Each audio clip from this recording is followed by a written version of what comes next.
warahmatullahi wabarakatuh. Perkenalkan, nama saya Nurfa Wildayanti dengan NIM 24050152202. Pada kesempatan kali ini, saya akan membahas tentang lingkungan pendidikan dalam kehidupan nyata. Topik ini sangat penting karena pendidikan bukan hanya tentang belajar di sekolah, tetapi juga bagaimana kita belajar dan berkembang dari seluruh lingkungan di sekitar kita. Lingkungan pendidikan adalah segala sesuatu yang mempengaruhi proses belajar seseorang, baik secara langsung maupun tidak langsung. Nah, adapun penjelasan menurut para ahli yaitu lingkungan pendidikan dibagi menjadi 3, yaitu lingkungan keluarga, lingkungan sekolah, dan lingkungan masyarakat. Nah, ketiganya saling berhubungan dan membentuk sistem pendidikan yang utuh. Melalui lingkungan ini, seseorang tidak hanya belajar ilmu pengetahuan, tetapi juga belajar nilai-nilai kehidupan, moral, dan keterampilan sosial yang dibutuhkan dalam kehidupan sehari-hari. Nah, yang pertamanya itu lingkungan keluarga, yaitu tempat pendidikan yang pertama dan utama.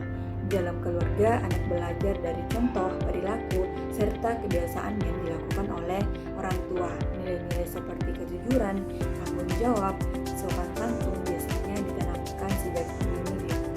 Keluarga yang harmonis akan menciptakan suasana belajar yang positif, sehingga anak tumbuh menjadi pribadi yang percaya diri dan berkarakter baik.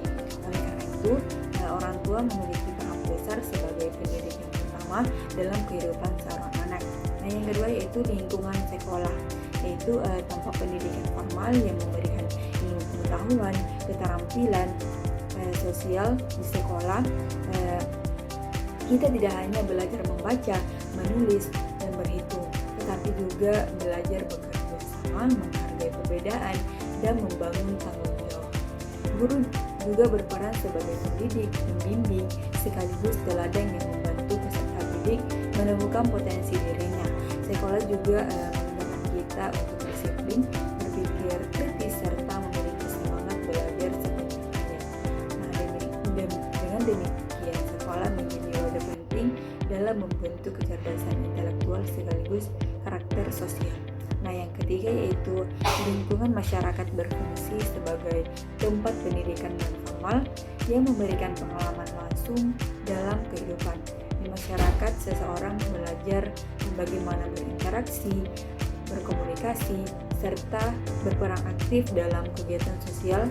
Kita bisa belajar banyak hal dari kegiatan gotong royong, organisasi, hingga pengalaman bekerja sama dengan orang lain.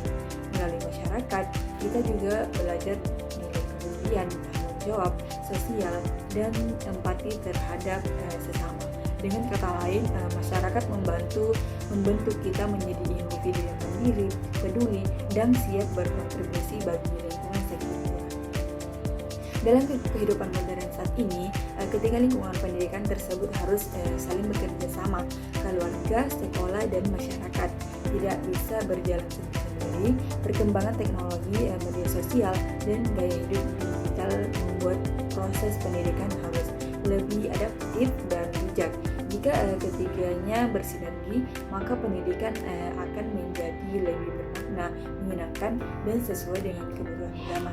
Nah, itulah tadi penjelasan mengenai lingkungan pendidikan dalam kehidupan nyata.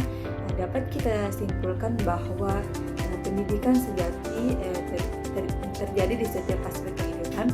Kita belajar bukan hanya di sekolah, tetapi juga dari keluarga, masyarakat, dan pengalaman hidup sehari-hari.